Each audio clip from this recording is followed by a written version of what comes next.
Bienvenue chez Rogivu R&D. Je suis Nicole. Dans ce tutoriel, nous allons ouvrir un modèle d'événement et analyser son contenu. Ceci est la première partie des tutoriels pour l'utilisation du module d'événement. Je vous conseille de visionner tous les tutoriels sur ce sujet et utiliser la méthode de construction d'un événement la mieux adaptée à vos besoins. Pour commencer, nous allons afficher un modèle d'événement déjà créé. Pour ce faire, sélectionnez le module événement dans le groupe projet.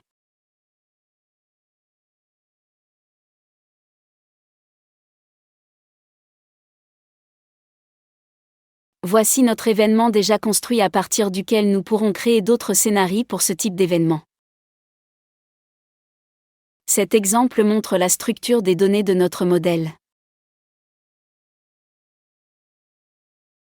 Le titre de l'événement. La description. Les objectifs à atteindre. Et le lieu où il se tiendra.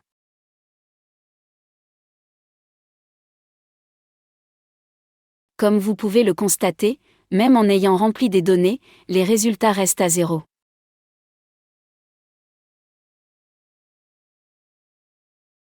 Pour commencer, nous allons regarder quels sont les deux types de données nécessaires à la création d'un événement. Le tableau des coûts. Et le tableau des revenus. Nous allons commencer par le tableau des coûts. Nous avons créé un groupe nommé CF01, salle de réception. À l'intérieur de ce groupe, nous avons créé des sous-éléments. Chacun de ces sous-éléments correspond à un type de salle dans 3 lieux différents.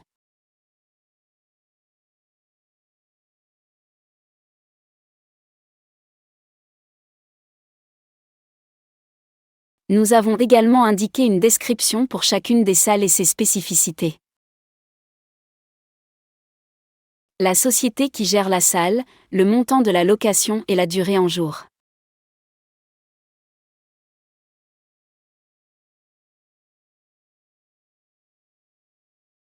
Nous avons indiqué ces valeurs dans les coûts anticipés. Les coûts anticipés indiquent des coûts que vous connaissez en ce moment et qui ne devraient pas changer. Les coûts effectifs seront les coûts que vous aurez effectivement payés. La logique veut que les montants effectifs et les montants anticipés aient la même valeur. Néanmoins, ce n'est pas une obligation. Notre groupe salle de réception est le premier groupe. Nous avons ensuite créé un groupe pour la décoration de la salle. Dans ces sous-éléments, nous avons indiqué les nappes et les chemins tables, les dossiers des chaises et les décorations murales. Comme vous pouvez le constater, nous avons également indiqué les sociétés ainsi que les prix qui nous seront demandés pour ces articles. Encore une fois, nous n'avons pas indiqué des montants effectifs. Nous avons ensuite créé un groupe de sécurité. Ce groupe nous permet de choisir si l'on désire engager un agent de sécurité durant l'événement. Nous vous avons ajouté 2 sociétés et 2 prix différents. Ensuite, nous avons ajouté un groupe pour la musique, les DJ et les artistes. Nous avons également ajouté des sous-éléments pour chaque artiste et que nous pourrons utiliser.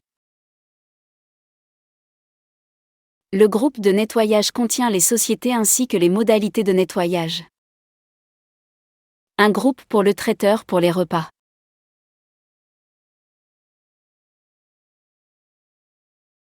Un groupe pour les boissons par table.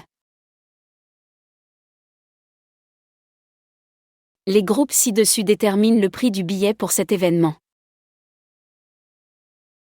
Nous devrons donc utiliser les groupes Confère 01 à CF 07 pour déterminer le prix du billet minimal pour cet événement. Nous avons créé 2 groupes supplémentaires.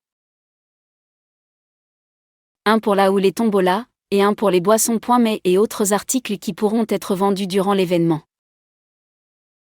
Ces articles supplémentaires ne font pas partie du calcul du billet d'entrée. Les quelques groupes que nous vous avons indiqués ici couvrent la majorité des cas. Bien entendu, si vous avez d'autres positions à ajouter, vous les ajouterez au groupe existant ou vous créerez un nouveau groupe. Maintenant, nous allons nous intéresser au tableau des revenus. Les revenus pour votre événement sont groupés en 3 éléments. La billetterie, le prix du billet que les convives paieront pour participer à cet événement. Les boissons et autres mets à vendre durant l'événement. Et d'autres articles. Dans notre cas, nous pourrons également vendre des t-shirts avec le logo de notre association. Une fois que nous aurons rajouté tous ces groupes et sous-éléments, nous pouvons considérer que notre modèle est complet.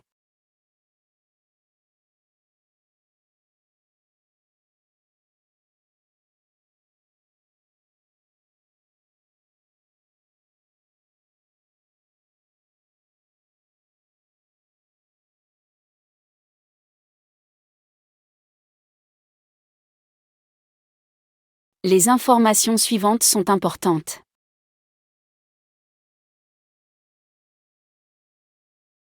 La marque dans la colonne de gauche des lignes de groupe indique que ce groupe sera utilisé lors de la calculation des coûts ou des revenus. En cochant cette marque, vous enclencherez automatiquement la calculation. En laissant la marque grise, le calcul ne sera pas effectué. Par exemple, nous allons enclencher l'inclusion pour ce groupe et nous allons indiquer une quantité de 1 pour la salle à cet emplacement.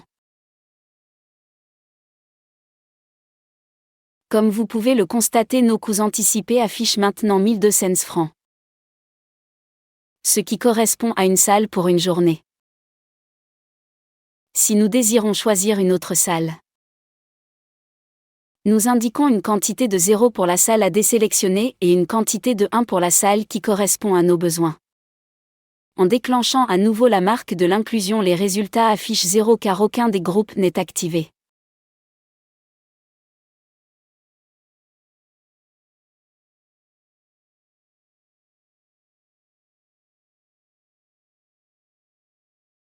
Nous allons faire de même pour les artistes et les DG. Nous allons indiquer que nous utiliserons cet artiste, ainsi que ce DG.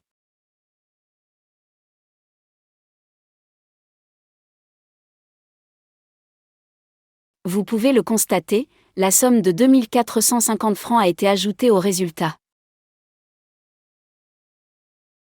Si vous laissez une quantité différente de 0 dans un sous-élément et supprimez l'inclusion, le total affiché est à nouveau 0. Vous devez avoir à la fois le groupe, une quantité dans le groupe et dans le sous-élément pour que le montant soit ajouté à vos résultats. Nous appliquerons les mêmes règles pour le tableau des revenus. Dans le groupe billetterie, nous allons appliquer le même principe. Nous allons inclure ce groupe et indiquer que nous désirons vendre 50 billets au prix de 60 francs. Ceci nous donne un total de 3000 francs. Nous verrons maintenant nos revenus anticipés indiquent la somme calculée.